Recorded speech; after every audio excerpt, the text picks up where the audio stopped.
বাবা, আমি নতুন খেলা চাই। আচ্ছা বাবা, দেখি কি আছে। ওটা লাল গাড়িটার। এটা ঠিক আছে না বাবা।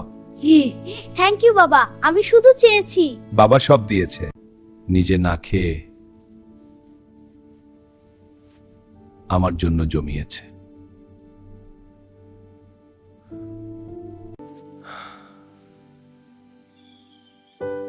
তখন বুঝলাম বাবা কত বড় যোদ্ধা ছিল।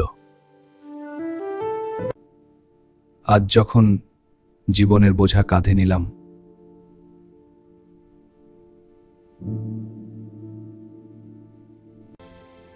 বাবা তোমাকে কখনো বলা হয়নি ধন্যবাদ।